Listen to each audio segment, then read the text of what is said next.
বাংলাদেশের কাছে ডারউইনে প্রথম টেস্টে হার, টালমাটাল ক্রিকেট অস্ট্রেলিয়া। ঘরের মাঠে বাংলাদেশের কাছে 9 উইকেটের বিশাল পরাজয় অস্ট্রেলিয়া শিবিরে তৈরি করেছে অস্বস্তিকর এক পরিস্থিতি। শনিবার ম্যাকাইতে শুরু হবে সিরিজের দ্বিতীয় ও শেষ টেস্ট ম্যাচ। এই ম্যাচে ঘুরে দাঁড়াতে না পারলে বাংলাদেশের কাছে হোয়াইট ওয়াশের লজ্জায় ডুবতে হবে মাইটি অস্ট্রেলিয়াকে। আর এই মহাগুরুত্বপূর্ণ ম্যাচের আগে অস্ট্রেলিয়ার দল নির্বাচন নিয়ে বিস্ফোরক প্রশ্ন তুলেছেন দেশটির সাবেক অধিনায়ক ইয়ান চ্যাপেল। তার চোখে মাঠের ব্যর্থতার চেয়েও বড় সমস্যা হয়তো তৈরি হয়েছে নির্বাচকদের টেবিলে। এমন কিছু সিদ্ধান্ত নেওয়া হয়েছে যার মাসুল এখন মাঠে দিতে হচ্ছে টিম অস্ট্রেলিয়াকে। চ্যাপেলের সোজাসাপটা কথা, ভুল খেলোয়াড় বেছে নিয়ে এখন সেই ভুলের জট খুলতে হচ্ছে নির্বাচকদের।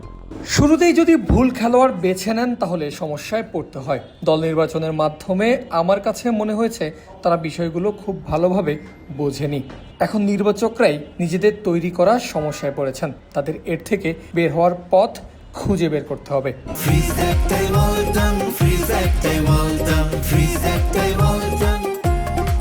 প্রথম টেস্টের ব্যর্থতার পর দ্বিতীয় টেস্টে ব্যাটিং অর্ডারেও বড় পরিবর্তনের পরামর্শ দিয়েছেন চ্যাপেল। তার মতে 3 নম্বর পজিশন থেকে মার্নাস লাবুশেনকে সরিয়ে সেখানে ফেরানো উচিত স্টিভ স্মিথকে। লাবুশেনের সাম্প্রতিক ফর্মই মূলত চ্যাপেলের আপত্তির বড় কারণ।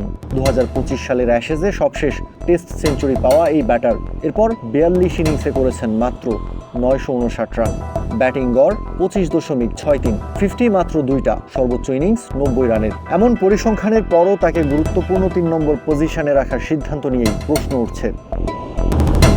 শুধু লাবুশেনের পজিশন নয়, অলরাউন্ডার বেও ওয়েবস্টারকে 7 নম্বরে খেলানোর সিদ্ধান্ত ইয়ান চ্যাপেলের কাছে বিস্ময়কর লেগেছে। প্রথম শ্রেণীর ক্রিকেটে যার বড় রান করার সামর্থ্যের প্রমাণ আছে, তাকে কেন এত নিচে নামিয়ে রাখা হচ্ছে?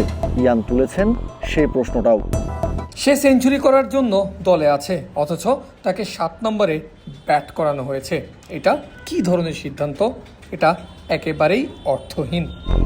ম্যাকাই টেস্ট অস্ট্রেলিয়ার সামনে সম্মান বাঁচানোর শেষ সুযোগ, অন্যদিকে বাংলাদেশের সামনে ইতিহাস গড়ার হাতছানি। তার উপর আছে বিশ্ব টেস্ট চ্যাম্পিয়নশিপের হিসাব। প্যাট কামিন্সের দল এখনও পয়েন্ট তালিকার শীর্ষে থাকলেও দক্ষিণ আফ্রিকা ও নিউজিল্যান্ড খুব বেশি দূরে নেই। তাই ম্যাকাইতে একটা ভুল, একটা ব্যর্থতা, একটা হার অস্ট্রেলিয়ার জন্য বড় ধাক্কা হয়ে উঠতে পারে। ডারউইনে বাংলাদেশ দেখিয়েছে অস্ট্রেলিয়াকেও ঘরের মাটিতে চাপে ফেলা যায়। এবার ম্যাকাইয়ে প্রশ্ন একটাই, কামিন্সরা কি ঘুরে দাঁড়িয়ে সিরিজ বাঁচাবে, নাকি বাংলাদেশ লিখবে অস্ট্রেলিয়ার মাটিতে এক ঐতিহাসিক হোয়াইট ওয়াশের গল্প? কাউসার শান্ত, ক্রিক ফ্রেঞ্জি।